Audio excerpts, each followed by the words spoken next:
when I was a kid, my brother and I, we had these dreams, of playing pro football. So when I think I was 12, maybe, yeah, probably 12.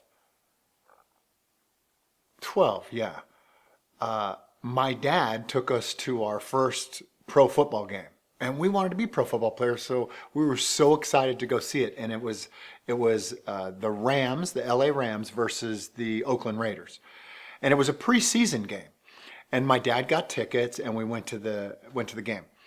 And the Rams, the Los Angeles Rams, were my favorite team, and I knew every player on their team. I had their bubblegum cards. I loved them. I thought that they were gods.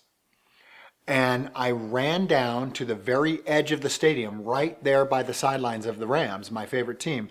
And I was reaching over and I was like yelling at them to, give me their autograph. And in those days, you could go down there, and you can get pretty close to them. And some of them, a lot of them, would actually sign your autograph. One of my favorite players comes walking really close to where I was standing in the stadium. And he's on the bench and he's walking down, he's getting a drink of water, and he's about 325 pounds, big old dude, godlike figure in my life. And I say to him, will you please come over? And I had my pen in my program. Would you please come over and sign my autograph? I love you. And he goes like this, get the hell out of here, like that to me. And in that moment when he went, get the hell out of here, I knew that I was going to play pro football. Before that day, it was more of a pipe dream. It was more of, well, these guys are gods. I'd like to be one of them, but there's no way in hell I can be because I'm just a boy. But in that moment of rejection, I realized that my favorite player, one of my favorite players, was just a man. And it was because he blew me off that I realized that's just a man. I'm going to play pro football. He's bigger than me. He's better than me now. But he's just a guy. And so am I. And I've got time to work this thing out. I'll eventually catch up and be able to do this. But because of the proximity that I had, because I was close to him and I could see that he was just a guy, just a man, I knew I was going to do it. I knew it was no longer a pipe dream. I knew that it was a reality.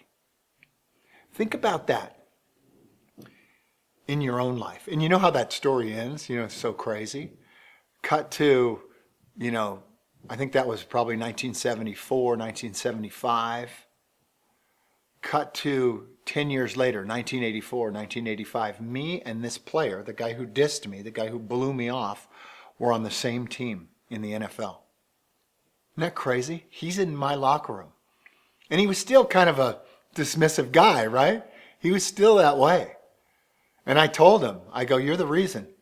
You're the reason that I played, that I knew I was going to play pro football, because you blew me off one day. Because you wouldn't sign my autograph. I knew you were just a guy, and I knew you were no longer a god. And I knew I could do it. So think about that in your own life.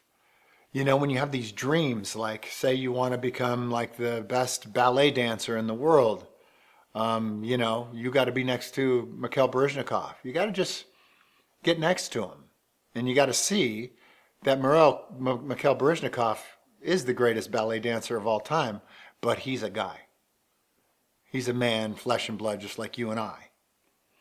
And I have been close to Mikhail Baryshnikov. I have been in elevators with him. And, he's an impressive guy. But at the same time, he's a guy.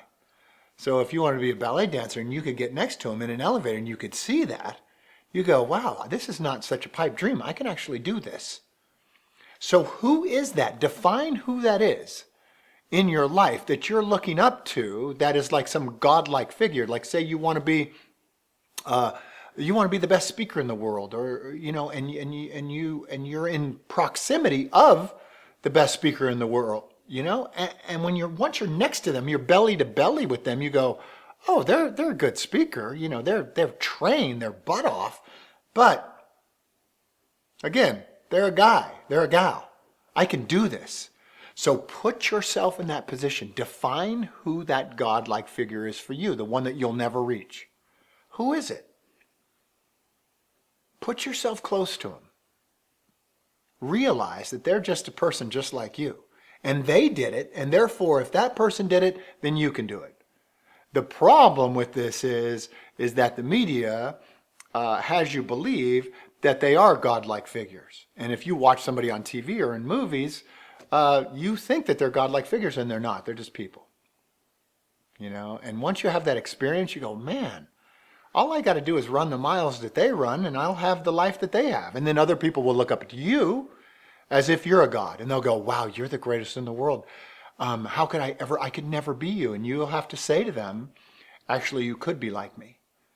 If you train like me and you run the miles that I've run, you'll actually be able to be exactly what you think you can't be, which is me.